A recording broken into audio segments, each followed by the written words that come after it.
इस वीडियो में De Morgan and Bertrand test जो है वो हम लोग डिस्कस करेंगे। इससे पहले वीडियोस में हम लोगों ने रेबिस टेस्ट और जो हमारे लॉगरिथमिक टेस्ट है उनके बारे में हमने उसके आर्टिकल्स किए थे एंड उसके बेसिस पे हम लोग न्यूमेरिकल्स भी इसके सॉल्व कर सकते हैं।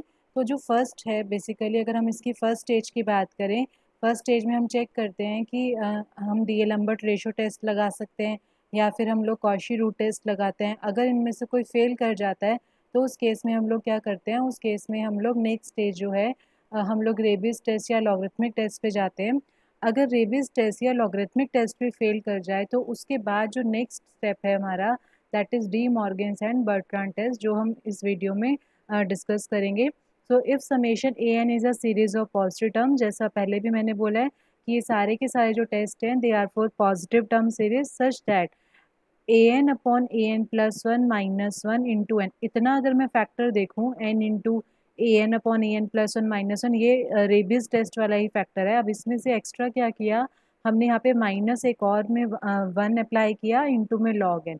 तो ये जो हमारे पास सारी की सारी टर्म है, इसकी लिमिट को हम लोगों ने एल से जो किया है वो रिप्रेजेंट किया है। Then the series is convergent if L is greater than one and this will be divergent if L is less than one, ये हमें प्रूव करना है। तो हम फर्स्ट केस पे चलते हैं।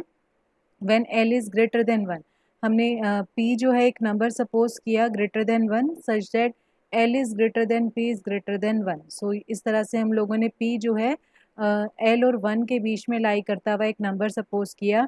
बी एन जो ये हम लोगों ने खुद एक सीरीज ली है, इससे पहली वीडियोज़ में हमने चेक किया था जब हमने रेबिस टेस्ट का प्रूफ किया था, मैंने उसमें भी one upon n raise to power p जो है वो सीरीज़ ली थी, जो पी सीरीज़ थी।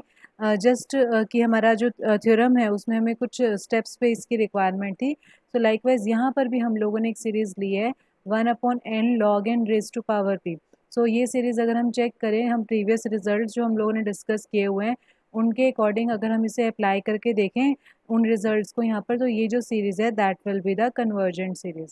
सो अब ये 6 फॉर्म है कंपैरिजन टेस्ट की। अगेन रेबिस टेस्ट में और लॉगरिथमिक टेस्ट में भी इसी फॉर्म का यूज़ हुआ है कि अगर समेशन ए एन कब कन्वर्जेंट होगा, if a N upon A N plus one is greater than b n upon b n plus one. This is the 6th form of the comparison test and this is for all n greater than equal to two. Because हम जो है B N की जो बात कर सकते हैं वो हम टू ऑनवर्ड करेंगे, वन पे इसलिए नहीं करेंगे बिकॉज लॉग वन क्या होता है, ज़ीरो होता है, और अगर हम एन को वन पुट करेंगे तो डिनोमिनेटर ज़ीरो होने की वजह से फ्रैक्शन जो है वो हमारा इन्फिनिटी हो जाएगा।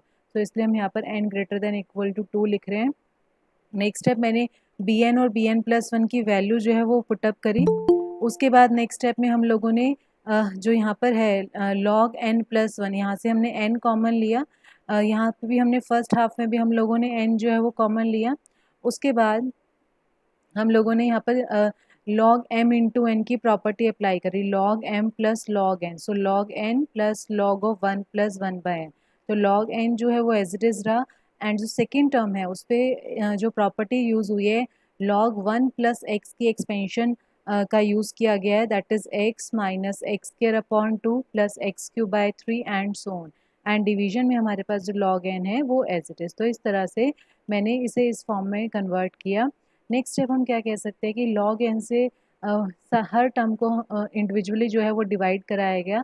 तो फर्स्ट टर्म हमारी वन हो जाएगी, second term n log n, likewise third term two n square log n. इस तरह से सारी की सारी टर्म्स में लॉग एन जो है वो डिवीजन में चला गया।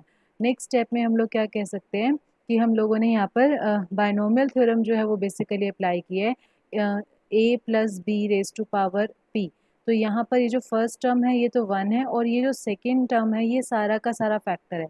वन को छोड़ के जितने भी हमारे पास फैक्टर बचा हुआ है वो सारी की सारी हमारी सेकेंड टर्म हो जाएगी। तो जो फॉर्मूला होगा हमने बायनोमियल थ्योरम लगानी है वन प्लस ये जो भी फैक्टर है हमारा उसका P plus P minus one by two into में इस टर्म का हमारे पास सारा क्या होगा, स्क्वायर होगा। बिल्कुल सेम जैसे हम बायनोमियल थ्योरम की बात करें इन जनरल, अगर हम लोग a plus B raise to power p की बात करते हैं तो a raise to power p होता है plus n a raise to power p minus one b हो जाता है, b की पावर वन हो जाता है। तो लाइकवाइज हम लोगों ने यहाँ पे बायनोमियल थ्योरम जो है वो अप्लाई करी। नेक्स्ट स्टेप क्या बोलेंगे हम, जो हमारे पास लेफ्ट हैंड साइड है A N upon A N plus one वो हमारा एज इट इज़ चल रहा है। अब राइट हैंड साइड में अगर हम चेक करें यहाँ पर ये जो 1 है, 1 जो है वो इस सारी टर्म के साथ मल्टीप्लाई होगा, प्लस 1/n भी सारी टर्म के साथ मल्टीप्लाई होगा। तो ये हम लोगों ने यहाँ पे कंपैरिजन किया है कि यहाँ पर हम 1 प्लस 1/n, अगर हम पहले 1 से इसे मल्टीप्लाई करें तो ये आएगा 1 प्लस 1/n। नेक्स्ट जो टर्म है हमारे पास p upon n log n, next p minus 1 2n square by log n, minus में p। तो दैट मीन्स हम लोगों ने यहाँ पे क्या किया है कि हमने जो 1 के साथ है, 1 के साथ तो सारा फैक्टर ले लिया, लेकिन 1/n के साथ जो टर्म्स हैं वो नहीं लिखी। मीन्स हमने इस वाले फॉर्मेट से कुछ टर्म्स कम लिखी है, तो इसलिए ये जो फॉर्मेट है वो ग्रेटर होगा। सपोज इसमें 9 टर्म्स हैं और उसमें से मैंने 5 टर्म्स यहाँ पे लिखी हैं, क्योंकि हमने देखा अभी कि 1/n के साथ जो नेक्स्ट टर्म्स आनी थी वो हम लोगों ने यहाँ पे नहीं लिखी हैं। जैसे अगर मैं बात करूँ 1/n जब इस टर्म से मल्टीप्लाई होगा तो आना चाहिए था p upon n square log n, तो 1/n इस टर्म से मल्टीप्लाई होना था, 1/n जो है वो इस टर्म से मल्टीप्लाई होना था, लेकिन वो हम कंसीडर नहीं कर रहे। दैट मीन्स हम इस टर्म्स में से कुछ कम टर्म्स को हम लोगों ने यहाँ पे लिखा है, इसलिए ये जो फैक्टर है वो ग्रेटर है, और ये क्योंकि कम टर्म्स हैं इसलिए हमने यहाँ पे लेस देन का सिंबल लगाया। नेक्स्ट स्टेप जो है -1 जो है वो उधर शिफ्ट हो जाएगा। उसके बाद n जो है डिनोमिनेटर से कॉमन आएगा, तो n जो है वहाँ पे क्रॉस मल्टीप्लाई हो जाएगा। नेक्स्ट स्टेप फिर से जो 1 है उसे भी फिर से हम लोग लेफ्ट हैंड साइड में लेके जाएंगे, तो -1 आ जाएगा। Then next step log n जो है डिवीजन से कॉमन आ सकता है, जो कि यहाँ पे क्रॉस मल्टीप्लाई हो जाएगा। सो अल्टीमेटली जो लेफ्ट हैंड साइड है वो वही बन जाएगी जो हमें स्टेटमेंट में l की वैल्यू गिवन है।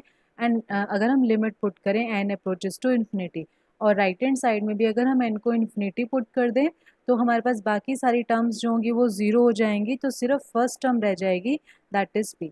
So again l is greater then p, that means condition is true. इसका मीन्स जो सीरीज़ है दैट विल बी कन्वर्जेंट। सो बिल्कुल अगर हम फर्स्ट पार्ट देखें इसका, जैसे हम लोगों ने रेबीज टेस्ट किया था, लॉगरिथमिक टेस्ट किया था, काफ़ी हद तक वही स्टेप्स हैं इसके, बस यहाँ पे जो स्टार्टिंग में सीरीज़ है वो हम लोगों ने डिफरेंट ली है, एंड उसके बाद यहाँ पे जो कैलकुलेशंस है वो थोड़ी सी उससे ज़्यादा है, क्योंकि यहाँ पर बायनॉमियल भी हम लोगों ने अप्लाई करी है, log 1 प्लस एक्स की एक्सपेंशन भी अप्लाई हुई है। तो अल्टीमेटली हमारे पास जो है फर्स्ट केस जो है वो सॉल्व हो गया। सेकंड केस जो है वो बिल्कुल सिमिलर होगा। उसमें हमने क्या करना होगा, हम लोग अगर स्टार्ट करेंगे यहाँ पे एल, और एल लेस देन 1 है तो L less then P less than 1 होगा, फिर उसी तरह से बी एन आएगा। अब की बार जो बी एन है वो डाइवर्जेंट होगा। तो लाइकवाइज सेम केस करने से हमारे पास सेकेंड केस में एल लेस देन 1 पे सीरीज़ क्या होगी, डाइवर्जेंट आ जाएगी। And again l is equal to 1 पे डी मॉर्गन टेस्ट जो है दैट फेल्स।